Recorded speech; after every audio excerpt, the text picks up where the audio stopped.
Welcome to Real Estate Coaching Radio, starring award-winning real estate coaches and #1 international best-selling authors, Tim and Julie Harris.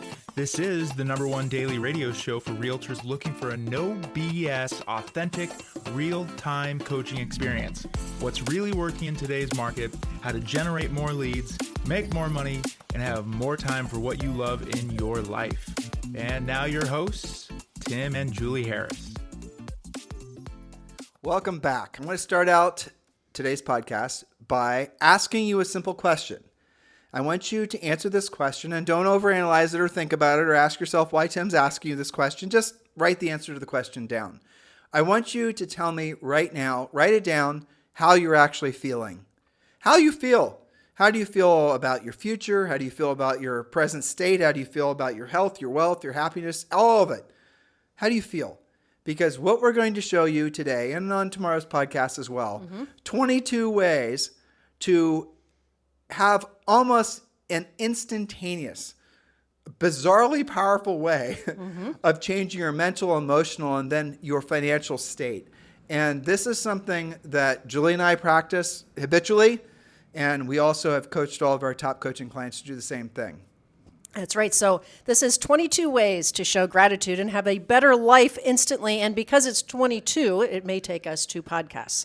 All right. So do you ever sometimes maybe feel frustrated, stuck, stressed, or lacking direction in real estate or in life?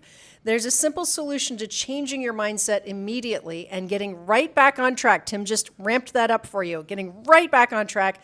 As a result, get out of frustration and into gratitude, showing it, feeling it, and living it. You'll have nearly instant results. So you're going to write down your present physical emotion, your present, let's just call it emotional state. And then what I want you to do is at the end of today's show, and then at the end of tomorrow's show, write down how you're feeling. Because what you will have realized is just the very thought of showing gratitude and being a person that shows gratitude towards others, just thinking about it changes your complete emotional state. So that should prove to all of you that what matters the most is your understanding and accepting that you can actually, anytime you choose to, change your mindset and change your outcome. These are all really great techniques. You don't have to practice all 22, but you should choose your favorites. So Cicero called gratitude the parent of all virtues. The dictionary states that gratitude is the quality or state of being thankful. The more gratitude you show, the more you will personally feel it. This translates into a more fulfilled life with less stress, angst, and worry. Lose those 3 a.m. real estate night sweats forever. Overtly show your thanks, and you'll find that you will achieve your own goals and feel more content along your journey. Pick up what Julie just said. So what we're going to do is we're showing you ways that you show gratitude towards other people. And in doing so, just the very act of showing gratitude actually has an immediate benefit to you. And so I don't remember who said this originally, Julie, but if you want something, if you're not feeling appreciated, if you're not feeling recognized, if you're not feeling loved, if you're not feeling all the things, the way for you to get that feeling is actually by giving it to other people. By giving it to other people, again, I'm not one to understand all of this, but you actually instantly manifest it within yourself, and then they will actually mirror it back to you. I have to say you do a very good job of that. So it's not just you saying this on a podcast, you are living it as an example. So here are 22 different ways to express gratitude to your friends, your family, people in your center of influence, your prospects, your family, and your clients. You will become the person that everybody wants to be around, the person that makes others feel great, and the person that you've always wanted to be. So here are some techniques for you to write down and integrate into your daily, weekly, and monthly life. So point number 1, this is, and really all of these are things that everybody can do. Number 1, write 5 thank you notes daily. And I think thank you as well as maybe congratulation cards. It's been proven that the simple act of writing thank you cards creates happiness, not just for the receiver, but for you, the sender. Studies have shown the long-lasting effects of this act of gratitude. By showing thanks, we become more grateful ourselves. Well, just imagine you're writing a note to somebody, right? It doesn't matter who it is. The dry cleaner who's always cheerful, the person in Starbucks who's always, basically very grateful, just whatever it is. And you're going to write them a little thank you note. Or it's a past client. It's a center of influence. Maybe it's to Coach Julie Harris. In the very act of writing the note where you're showing gratitude, visualize yourself doing that right now. Do you notice how you actually start to feel different? I mean, do you notice how even if there's a cloud over you, and certainly with all this, what's going on and, housing and all the rest of it, there's a cloud that seems to follow. What was that character from Peanuts? It was Pigpen or Pigpen. Yeah, exactly. The cloud of dust. Right. So there's a cloud that's sort of lingering over most of us, but the way you dissipate that cloud is just by, for example, if you were to write 5 thank you notes to people that you should be showing gratitude towards. Maybe it's a broker that you did a deal with. Maybe it's an agent who did a great job on feedback. Maybe it's a seller, or just doesn't matter who. Maybe it's your mom, your brother. Give them a handwritten note. By the very nature of doing that type of work, that cloud dissipates. Again, that is a hack that you should never forget. Well, and I'm glad that you ramped me up, because point number 2 is how to actually send 5. I mean, that's 25 cards a week. How does a person actually do that? Oh, by the way, you will generate real estate transactions out of doing this, but It might be part of our secret to these Our points. agenda? Our hidden agenda. Okay. Start by, how are you going to actually do this? Well, start by reflecting on the experiences you've had over the past 48 hours. You mentioned some of those. Who are you most grateful to? Did somebody give you a random compliment or do a fantastic job at the hair salon, the pharmacy, the car dealer? Take a moment to recognize them. Next, you can scan your social media for significant events happening to people in your sphere of influence, your past clients, other contacts. Instead of just hitting the like online, send them an actual handwritten card. It's a great way to reinforce your relationships. Now, that said, if you're showing, for example, if you have a choice between sending Julie and I a handwritten card, which we all actually always save those, we always have. But if, in business, if you want to show gratitude towards a vendor, somebody you've done business with, give them a gratuitous positive review, someplace that has a benefit to them, and just be really honest about your experience and why you appreciate them and why you appreciate the business, because then it immediately gives them the benefit of obviously feeling the sense of gratitude towards you for appreciating them, but also will encourage people to want to do business with them. That definitely counts. And whether that is a review or a card, be specific when you're writing. You can say things like, I'm so grateful for the kindness that you showed me when I was feeling distraught last week. You really helped me and I appreciate you. I'll never forget your support. There's a lot of books on how to write a handwritten note, so they all make this point, be specific. And invest in good quality, non-realtor-y stationery. Use a nice pen. You can find lots of options online. My favorites are minted.com, finestationery.com. Choose something with a front door theme or another cozy feel. And use commemorative stamps instead of generic stamps, which you can get at the same cost at your post office, or just go to USPS.com. That makes it look more like an invitation, like something I want to open. So she said something there. Did you catch it? Do not send a thank you card that looks like that's in a business reply envelope kind of thing. Do not use a metered stamp. Do not use something that's going to make it look like it was just processed junk mail. Handwritten, like you're inviting them to a party. Exactly. All right. Point number 3. Again, we are controlling how you feel by showing gratitude. And one of the ways you can do that, point number 3, is to keep a gratitude journal. When researchers asked people to reflect on their past week and write about things that either irritated them or about which they felt grateful, those tasked with writing down positive experiences and observations, of course, were more optimistic. They felt better about their lives, and they actually got sick less. Choose a journal that feels good to write in and your favorite pen so you'll look forward to jotting down your moments of gratitude every day. Read through your journal on days when you just can't find your motivation or feel like you're simply stuck in a rut. And I'm going to go back to it, guys. Check right now. Again, put yourself in a state of gratitude. It's unbelievably powerful. Right now, think about some people you feel. Julie, I love you, and I really appreciate all the work you put into our podcast and our business and our personal life. I love you too, and I'm grateful for hearing your appreciation. And you guys get it. And just by showing gratitude, it makes you feel good. And the thing that's fascinating too about, like, if you were, say, for example, somebody's at, we use Orange Theory as an example because most everyone needs to get in better shape. So if you're going to the gym and you see somebody there that you don't really know, but you go up there and say, you know what? I noticed that you did this, and the other thing, and I think that's badass. Good job. And fist bump them. That is going to make a huge difference. And it makes you feel good, and you will not believe how much they'll love you after that because you made them feel good. That's very powerful. I have seen you do that in the gym. All the time. And I've seen people seek glowing me out after that. They seek me out. That's my easiest way of making friends. Absolutely. Look, I'm 5'9", I weigh 155 pounds, and when I see some guy that's able to bench press like I was Yeah, exactly. 3 of me. Yeah. I'm going to go up and I'm going to tell them all. And yes, you're right. And I have done that. And I've made some of my best friends every place we've lived from that direct interaction. But I've done that outside the gym too. And you do that as well. I mean, you use the Ford script at a very high level. do. Family, occupation, recreation, dreams. And you'll go up and same thing. We go out, we'll go on our walks or whatever. And people will say, oh, hi, Julie. They don't even look at me. They don't even know who I am. It's because how you make them feel. Yeah, well, and here's the thing. It doesn't cost you anything. It's no sweat off your back, and it goes so far.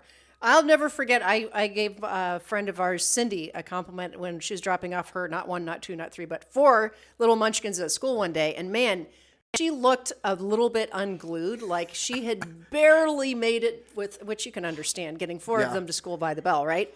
And I said something like, Cindy, what are you doing differently? Did you get a haircut or what's up with you? You look fantastic today. And she was just like... And you meant it too. And I did mean it. She just looked, she had a Cindy glow to her. And she was just like, I remember she took a step back and was like, that was a really nice thing to hear. I really needed to hear that. And honestly, I didn't really give it 2 thoughts, but I remember the impact that it gave her. So, point number 4, say a kind word. Make somebody feel good about themselves unexpectedly. This is sometimes called practicing random acts of kindness. You can change somebody's day completely with one simple compliment or a tiny gift. It doesn't take anything away from you to make them feel special. Even if it's people you don't have a very close relationship with. Julie and I were using examples with people that are basically perfect strangers to us. And that's definitely a very powerful way to endear people to you. But really, you're not doing this to manipulate them or get something out of them or get something out of their relationship. That's just a natural byproduct. You're doing it, guess what, listeners? Because it makes you feel good. Yes. It makes you feel good. It changes your frequency. Again, I don't like woo-woo terms, but it really does change the frequency in your mind and your heart and your soul when you're showing gratitude towards other people. And the nice byproduct of that, they're going to show gratitude back. They're going to want to befriend you. They're going to want to be attached to you because you made them feel good. And, they'll probably do real estate deals with you or refer people to you who will do real estate deals. That's very true. And you know what else you're doing is you're setting a really good example about how you want people to treat you, how you are professionally. You're setting an example for your kids because they watch every last thing that you're doing. I mean, I can remember, I'm sure you can too, if you look back into your past, however far you want to go. I remember when I was working in college and, we had 3 jobs before real estate and I was working in a retail store. I remember this lady, I remember her specifically, Judy Bergeson. I think it was Bergeson. Judy never had a bad word to say about anyone or anything at any time ever. Okay, no, I got to tell the rest of the story because it's too funny. All right. I don't even remember. Well, I am going to tell. That's what I remember. Because it's funny. Yeah. So this was a year-round Christmas store. And this was when Julie and I just got married. We got married when Julie was 20 and I was 21. All right, so she had this job a little bit before we got married, and then she had this job, and she was the assistant manager. Now, it's a year-round Christmas store, and it was really cool. It was a tiny little shop. But here was the funny thing, and I'm just going to say it. I've never been to a strip joint. Julie's never been to a strip joint. She's rolling her eyes. You're like, how did you turn the corner on that story? No, don't jump on my joke. All right, so Julie would come home from work, and she would be basically covered with what? Glitter, right? Every single flipping day. And guess what? You get enough of that on you, that shit doesn't wash off. No, it doesn't. So Julie and I think you hate glitter to this day. Julie and I would go out places and she'd have glitter on her. And sometimes you could tell people were giving her an odd look. And then finally someone told me why. Now if that's not making you laugh, nothing will. That's just too funny. But Julie was a full-time elf who, without knowing that, people thought she was something else. Yes, which when I was 20, I didn't even really know what they were talking about. So, exactly. Yes, thank you for sharing that. You're welcome. Amongst thousands of listeners. No. That's going to come probably out about 15 to 18,000. Yeah, okay, awesome. Yeah. All right, so moving on, point number 5, listen more than you speak. Be fascinated by the person who is speaking to you instead of looking around, checking your phone, or getting ready to make the conversation circle back to yourself. Make eye contact and listen with the intent to remember, not just to respond. Maya Angelou said, I've learned that people will forget what you said, people will forget what you did, but people will never forget how you made them feel. You told me something this morning that I think is not just apply to our kid Zoe, but also to people to this point. Listen to more than you speak and pay attention. You said, When she comes up to tell you something, you close your computer screen and you look her in the eye and you make sure that she knows that you're connecting and it's not just in passing. Because she's going to remember that. Yes. Because yeah, for sure. I mean, forever. She's going to remember Dada didn't put anything else over higher priority than her. Yes. I mean, she sees us doing podcasts and working and doing events and doing all kinds of things. But the impression that I'm trying to leave with her is those things are not more important than her, and Exactly. I know that she gets it too. Exactly. And when they're little like that or little-ish, I think we're extra, yeah, she's growing. I know. We're extra sensitive to that because we know that those impressions are sticking with our kids. But I would take this into the rest of your lives, and certainly in real estate. You've all been around, like, have you ever gone out to a coffee or lunch with somebody and you're supposed to be having lunch, but all they do is constantly look at their phone? They're not really with you, are they? But you know what, Julie? This point number 5, this is something. So Julie and I have a coaches training program where we certify coaches to then become real estate coaches. And one of the hardest things to get them to understand is that people hire you maybe because of your credentials, maybe because you've been successful and all the rest of it. You have credibility from that. You've earned the right to possibly be the real estate coach. But if you think real estate coaching is talking about yourself and talking about all your victories and how great you are absolutely 100% incorrect. Real estate coaching is the exact opposite of that. It's about humbling yourself, listening and caring about what they're saying. And one of the first, when we're training someone to be a real estate coach, what we ask them to do, and we do this in different ways, is pay attention to how frequently they use personal pronouns.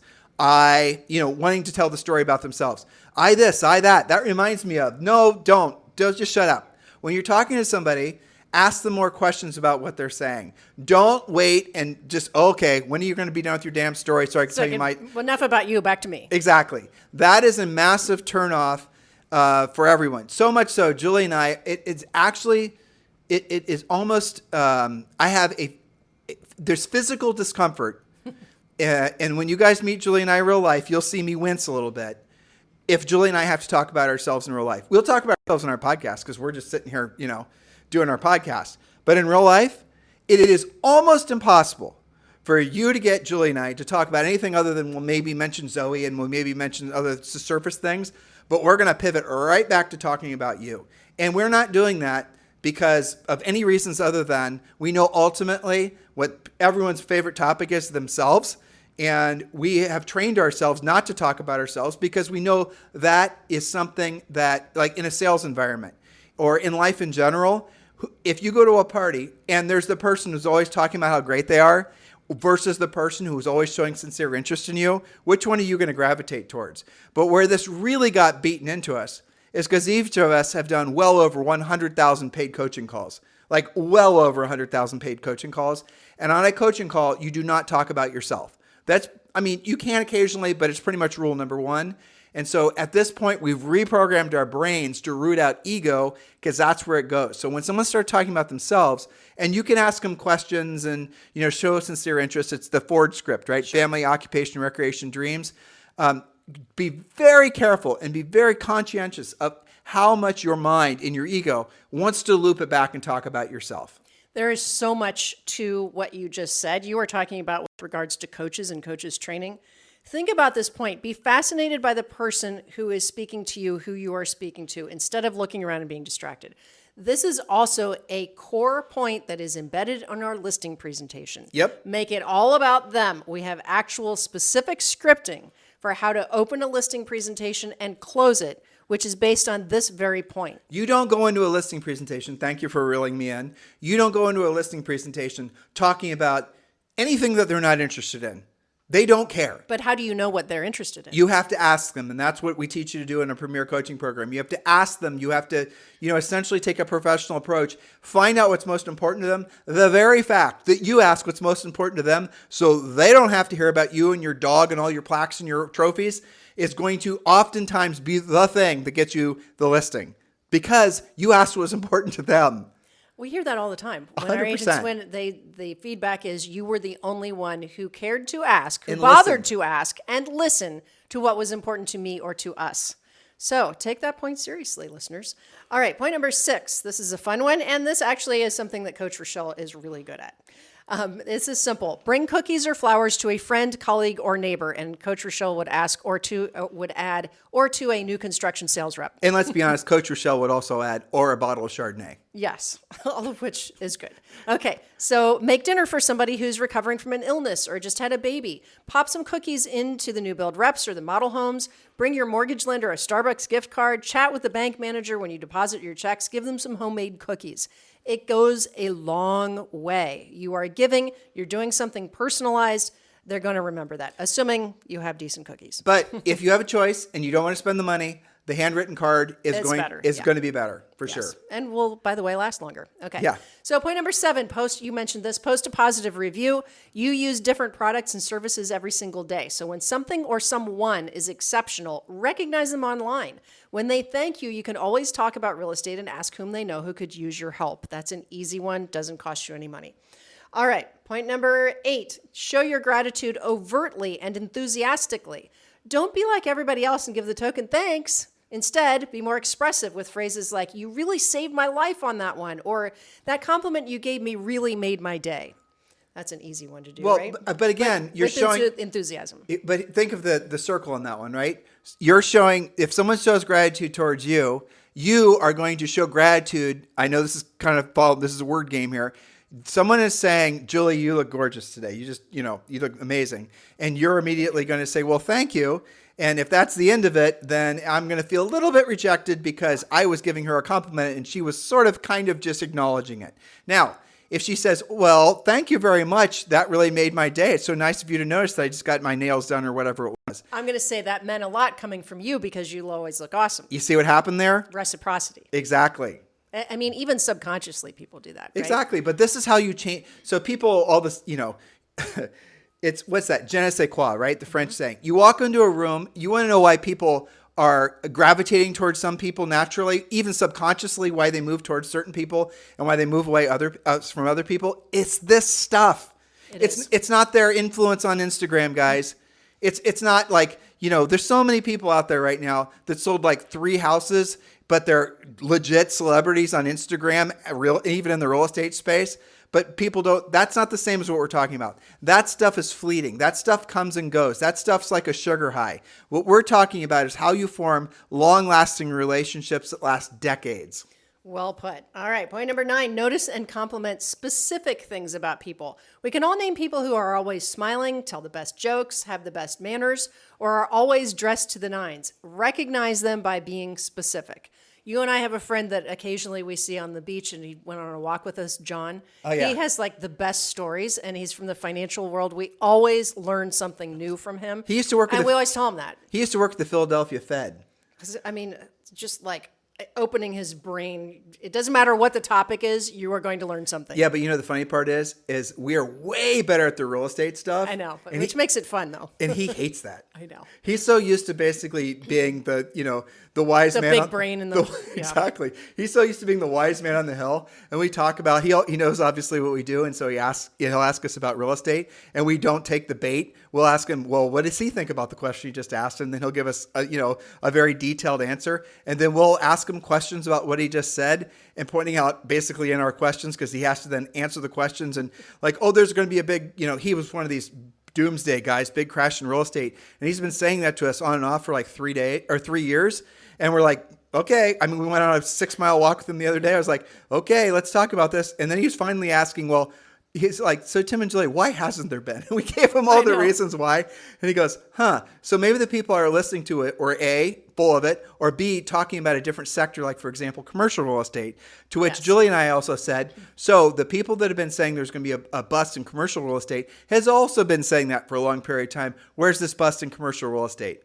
And then you'll discover in having conversations like that by, asking questions that you actually form a long-lasting relationship with people. That's true. That goes hand in hand with upgrading your center of influence so that you can, we're talking to him, there's no lazy thinking going on there. It's like back and forth nonstop. Listeners, I maybe shouldn't tell you this, but I'm going to anyway. He has one of the most spectacular houses that's on the ocean in the Caribbean, and it's probably worth $60 million. Probably. Yeah. And I mean, It's not his only house. no, I mean, it's not his only house. Yeah. Anyway, nice guy. Yeah. All right. And really smart. Okay.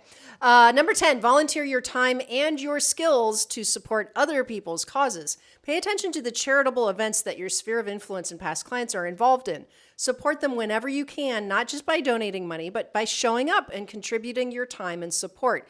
Be public about this. Post and link your social media. Promote their event and participate at a high level. This is one of the best ways to upgrade your center of influence and expand your center of influence is to go to other people's events. You don't have to spend the money on it, but your time and your energy. You're making me think of John on the Beach again. So John on the Beach basically invites us to his events and the charity things he does, Yes. and we always go.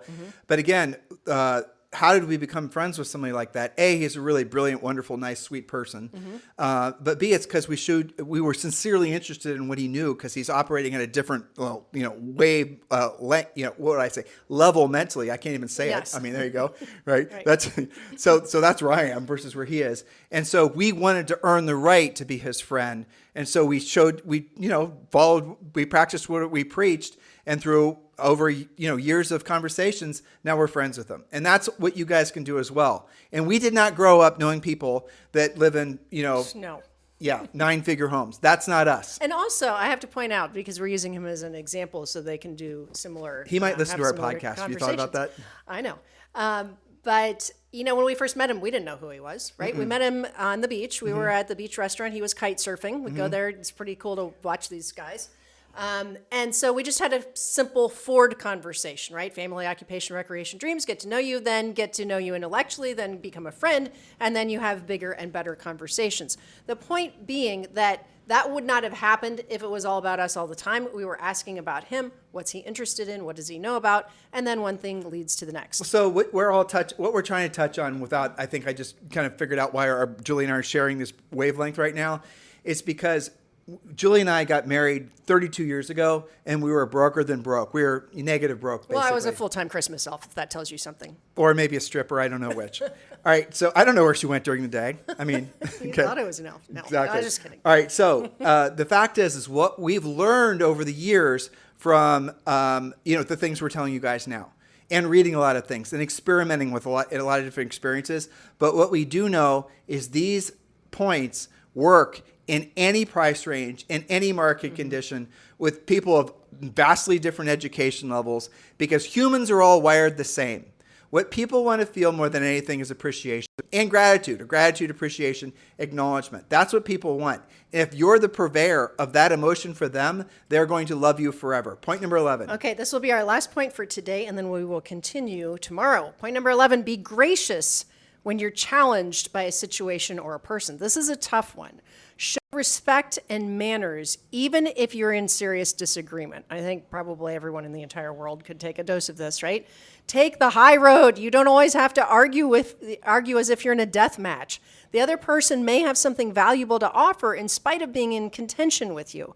You set the tone. The Stoic Marcus Aurelius famously stated that you don't have to have an opinion on that. Don't be opinionated on every last thing. It's exhausting to you, and it can alienate others. That is one of I'm not going to try to top Marcus Aurelius, but that is one of the most powerful things you can say that politely gets you out of a heated conversation, and everybody's trying to bait each other. There's just some sort of weirdness that's in the air right now in our society. So the best thing you can do when you're feeling that fight or flight mechanism start to spin up inside your, usually for me, I'm actually literally, as I'm describing this, I'm putting my hand on my chest. When I start to feel that feeling, one of the greatest gifts I've learned to give to myself, and I generally speaking, I do this, I'm not going to say every time, but almost every time, is I'll just basically politely excuse myself from any conversations. If it's online, I'll politely excuse myself, because here's what I know. Whatever comes after that, if I take the bait and I'm pulled into that conversation, I'm going to regret. And I'm going to end up apologizing for it, even if I knew I was right. It doesn't matter. Because when you're trying to essentially elevate yourself, you can't by doing it by standing on other people. And sometimes in a conversation where you're talking to someone where you are smarter than them, where you do know more than them, what's the point of grinding them? You don't have to convince them of anything. Let it go. And just say, you know what, that's an interesting point. I'd have to do some more homework on that. That's right. Or by saying it's an interesting point, you're making them feel good, and then you're getting out of it. versus had you argued the opposite side of it or even presented the opposite side of it, you may have made an enemy. And that person could have known 10 people that were all wanting to sell their homes. And what is the impression that you left with them when you're being contentious? You don't have to have an opinion. You don't have to argue. You don't have to be right. I think it's more powerful to let that go. Well, it's in the culture right now. I know. That we everyone, trigger each other. Right. I mean, you and I have had problems, frankly, with people that will say, well, what do you guys think about this? And Julie and I do not practice politics, and we never will. We're Republicrats. And that is not the way a lot of people think nowadays. And I'm not saying I don't understand why you think that way. A really great lady, frankly, explained to me, because I asked her. She said, I'm 100% progressive, liberal, whatever. I said, so where do you live? San Francisco. Where do you live in San Francisco? She told me where. And Julie and I know San Francisco, more or less.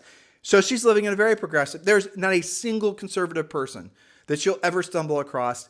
And yet she was very in her where she lives in her environment. Mm-hmm. But she was very nice and respectful. She was a Tim and Julie fan. And then she said, Tim, here's the reason. In my marketplace, if I'm not progressive or liberal, I'm not going to do any deals. And I thought to myself, you are right. Well, when in Rome. Rome, exactly. That's okay. But you have to have given it that thought and that research and, put your own ideas together. Right. And to her credit, she was not weird about that. No, and she was not confrontational. No. And she wasn't trying to convince me to her side. No. That's our whole point number 11. You don't have to be confrontational. And she told me her point. This, actually, remember when this happened. This was on a, what's that talk radio, that talk thing I used to do? Clubhouse. Clubhouse, yeah. Mm-hmm. This is on Clubhouse. And if you're listening, I appreciated the lesson because you were right. So with that said, most of you aren't in markets like that. Most of you are in markets where it's fairly balanced. And in those fairly balanced markets, some of the best advice Julie and I ever got in our formidable years from a great guy named Jack Rosselli was be a Republicrat. Be a little bit of both. See both sides of it. Your job is to not be on one side of the fence or the other, unless, of course, it turns out you're living in San Francisco. And if you're not, then you're not going to do any deals. I mean, that's right. But also, it's not really relevant to a real estate transaction anyway. No, but it's one of the filters that people use when choosing to do business with you. Of course. So hopefully this helps. How do you feel? Are you feeling your ability to make it so that you can change your emotional state by showing gratitude towards other people? Are you realizing the importance of that if you start making that a habitual part of your life? The impact that has as you slowly rewire your brain? Here's what you'll discover. And again, I know a lot of you already think like this, which is wonderful. A lot of our longtime coaching clients do. It does not matter what the interest rates are. It does not matter what the weather is. It does not matter what the political Mickey Mouse is. They have learned to do things like they're going to have media-free mornings, media-free lives. They're going to control their environment, but what they're mostly going to control is their mindset. The most powerful way to control your mindset is by showing gratitude towards other people, overtly, on a regular basis. It is a superpower that I wish more people had. I agree. Make it a habit. Don't make it something that you do now and then. Make it a habit. Make it part of who you are. Part 2 is tomorrow. You guys have a fantastic day. We'll talk with you on the show tomorrow. This podcast is a part of the C-Suite Radio Network. For more top business podcasts, visit c-suiteradio.com.